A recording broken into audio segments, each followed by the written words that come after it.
Now I request Honorable Minister for HRD and IT, Shri Nara Lokesh Garu. గౌరవ ముఖ్యమంత్రి వర్యులు చంద్రబాబు నాయుడు గారికి సహచార మంత్రులు అధికారులందరికీ నా హృదయపూర్వక నమస్కారాలు. 75వ రాజ్యాంగ దినోత్సవ శుభాకాంక్షలు. ఎంతోమంది త్యాగాల ఫలితం స్వాతంత్రం. కానీ ప్రజలకి నిజమైన స్వాతంత్రం వచ్చింది మాత్రం నవంబర్ 26, 1950లో. రాజ్యాంగం అమలైన తర్వాతనే అందరూ సమానం అనే భావన వచ్చింది. మాట్లాడే హక్కు వచ్చింది, ప్రశ్నించే ధైర్యం వచ్చింది. స్వేచ్ఛ, సమానత్వం, సోదరభావం అందరికీ అందించారు. మనతో పాటు అనేక దేశాలకి స్వాతంత్రం వచ్చింది. కానీ ఈరోజు మనం చూస్తే వాళ్ళందరూ ఒక సంక్షోభంలో ఉన్నారు. కానీ భారతదేశమే ఒక సూపర్ పవర్ ఎదిగింది. దానికి కారణం మన రాజ్యాంగం. అనేక కులాలు, భాషలు, ప్రాంతాలు ఎన్నో సంక్షోభాలు ఎదుర్కొన్న ఈరోజు మనందరం ఒకే దేశంగా నిలబడ్డామంటే దాని గొప్పతనం మన రాజ్యాంగం. ఈ సందర్భంగా రాజ్యాంగం రూపకర్తను మనం స్మరించుకోవాల్సిన అవసరం ఉంది. రాజ్యాంగం కమిటీ అధ్యక్షుడిగా డాక్టర్ బిఆర్ అంబేద్కర్ గారు చేసిన కృషి ఒక చరిత్ర. సామాన్య దళిత కుటుంబంలో పుట్టి దేశానికి స్వేచ్ఛ, ప్రజలకి ప్రాథమిక హక్కులు, రక్షణ కల్పించిన గొప్ప వ్యక్తి డాక్టర్ బిఆర్ అంబేద్కర్ గారు. రాజ్యాంగం దుర్వినియోగం జరిగితే రాజ్యాంగాన్నే నేను కాల్చుతానని ధైర్యంగా చెప్పిన వ్యక్తి డాక్టర్ బిఆర్ అంబేద్కర్ గారు. ఇప్పుడే గౌరవ ముఖ్యమంత్రి గారికి నేను చెప్పాను, సార్ ఈ మీటింగ్లో ఐఏఎస్ అధికారులు ఉన్నారు, కానీ ఐపీఎస్ అధికారులు కేవలం హోమ్ సెక్రటరీ గారు తప్ప ఎవరు లేరు ఈ రూమ్లో అని నేను గౌరవ ముఖ్యమంత్రి గారు చెప్పాను.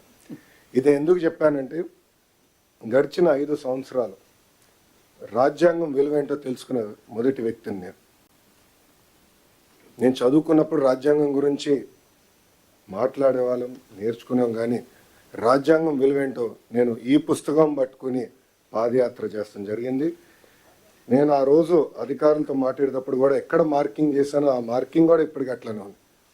దీంట్లో మనం చూస్తే right to freedom, article 19, freedom of speech, freedom of expression ఏదైతే రాజ్యాంగం మనకు కల్పించిందో అది నేను పాదయాత్ర ప్రారంభిస్తాం కానివ్వండి, దాని ముందల గౌరవ ముఖ్యమంత్రి గారు ప్రతిపక్ష నేతగా ఉన్నప్పుడు అధికారులు అది సరిగా పాటించలేదు.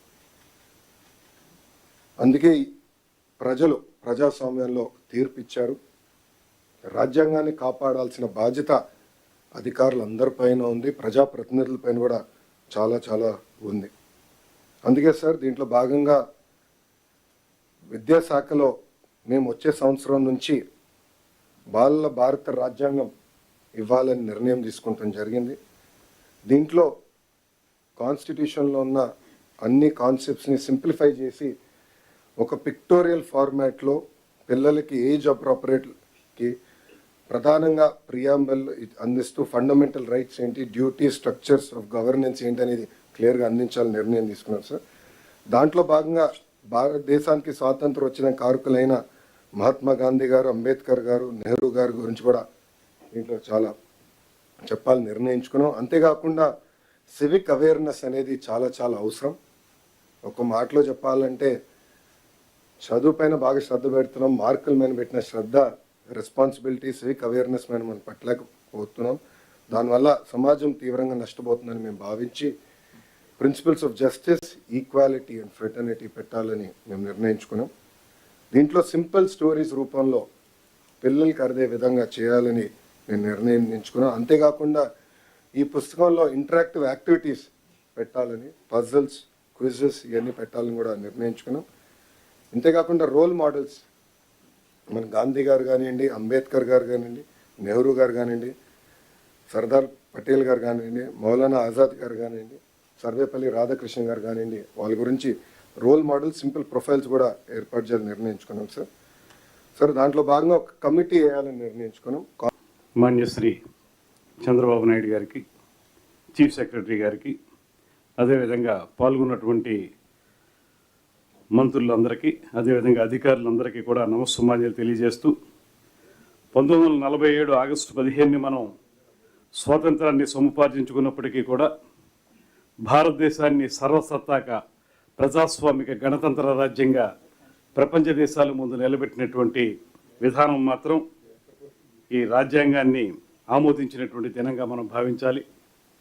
ముఖ్యంగా 1949 నవంబర్ 26వ తారీఖున పార్లమెంటు రాజ్యాంగాన్ని ఆమోదించినటువంటి దినంగా మనందరం కూడా భావిస్తున్నటువంటి సందర్భంలో ముఖ్యంగా భారత రాజ్యాంగ రచనకి అధ్యక్షత వహించినటువంటి డాక్టర్ బిఆర్ అంబేద్కర్ మహాశయుని సందర్భంగా ఆయనకి ఘనమైనటువంటి స్మృత్యంజలి ఘటించాల్సినటువంటి అవసరం ఉంది. ఆయన చూపించిన మార్గంలో శ్రేయోరాజ్యం అనేటువంటి మాట మన పీఠికలోనే అది వెల్ఫేర్ స్టేట్ అనేటువంటి మాటతోటి ప్రారంభించారు ఈ రాజ్యాంగాన్ని. అంటే భారతదేశం యొక్క శ్రేయస్సును కోరుకునేటువంటి విధంగా ఈ కార్యక్రమాన్ని ప్రారంభించుకోవటం, అదేవిధంగా ఎవరైతే అట్టడుగు వర్గాల వారు ఉన్నారో వారిని సమున్నత స్థానంలో నిలబెట్టడానికి వారికి రిజర్వేషన్లు కల్పించటం, అదేవిధంగా సమాన పనికి సమాన వేతనం అనేటువంటి మాటని, మహిళలకి ప్రత్యేక హక్కులు ఉంటాయనేటువంటి గమనించిన అంశాలు ఇవన్నీ చూస్తే ప్రపంచంలోనే అత్యద్భుతమైనటువంటి లిఖిత రాజ్యాంగంగా పేరు పొందినటువంటి భారతదేశపు రాజ్యాంగం అనేక మందికి మార్గదర్శకంగా నిలబడిందనేటువంటి మాటని ఈ సందర్భంగా మనందరం గుర్తు చేసుకుంటూ, ముఖ్యంగా అంబేద్కర్ మహాశయులు చెప్పినట్లుగా రాజ్యాంగం ఎంత గొప్పగా రచించబడినప్పటికీ కూడా దాన్ని అమలు చేసేటువంటి వ్యక్తి చెడ్డవాడైతే అది చెడ్డగా మారుతుంది, అమలు చేసేవారు మంచివారైతే అది అద్భుతంగా ముందుకెళ్తుంది అనేటువంటి మాట మన సమకాలీన ఆంధ్రప్రదేశ్ రాజకీయాలను కూడా ఉటంకిస్తే చెప్పొచ్చు.